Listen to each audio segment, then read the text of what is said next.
What's 7 things Christianity don't allow you? It sounds like a religious topic, something distant, something historical, but that's not how it actually works. Because these rules were never just about belief. They became invisible psychology. They shaped how people feel guilt, how people control desire, how people judge themselves when no one is watching. And even if you don't follow Christianity, you still live inside a world built on its moral shadows. So the real question is not what is allowed or forbidden. The real question is, what kind of human are you becoming under these invisible limits without even noticing it?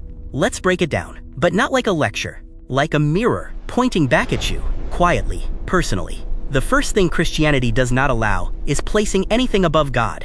Not money, not success, not identity. Now pause for a second, because this is not only religious language, it is behavioral truth. Whatever you consistently prioritize starts shaping your life direction.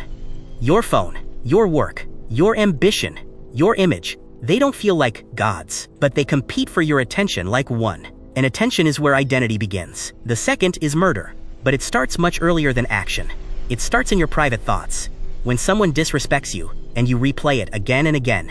When anger feels justified in your mind, you don't act on it, but you rehearse it, and slowly, that rehearsal changes how you see people. Christianity draws the line there, at the beginning, not the end. The third is stealing. Not just objects, but shortcuts, half-truths, small advantages you never fully admit to yourself. And you know this feeling. You don't call it stealing, you call it just how things work. But every time you take what isn't fully yours, something subtle changes inside your self-image. The fourth is lying, but modern lying rarely feels like lying. It feels like editing, curating, presenting a version of reality that protects you. On social media, in conversations, even in how you remember your own past. And slowly, you stop noticing the gap between truth and performance.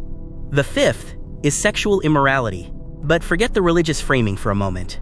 Focus on behavior, desire, impulse, instant access, unlimited options. The question becomes uncomfortable very quickly.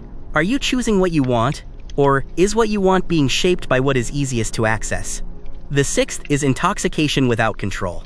Not just substances, but escape, scrolling, numbing, anything that helps you avoid silence, because silence is where your thoughts catch up to you. And most people are not afraid of life. They are afraid of what they hear when life gets quiet. The seventh is the most invisible: pride, hatred, unforgiveness, not actions, states, things no one can see from outside, but everyone can feel in their reactions. In how quickly you get irritated, in how long you hold on to things, in how heavy your mind feels when nothing is happening. And Christianity treats these not as thoughts, but as forces that slowly reshape personality. Now step back, because something becomes clear. These 7 don'ts are not just rules. They are boundaries around human impulse. And you can agree or disagree with them, but you cannot deny something important. You are not driven only by logic. You are driven by impulse first, then justified by logic later. Anger, desire, ego, fear, and over time, whatever you repeat most becomes your identity. So the real question is not what Christianity allows or forbids. The real question is this: if no boundary existed at all, what version of you would slowly take over? The disciplined one or the impulsive one? The calm one or the reactive one? Because freedom does not just expand who you are, it reveals who you are without resistance. And that is not always comfortable to see.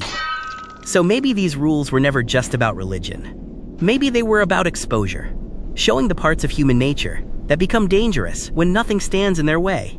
And maybe that is why they still feel relevant today.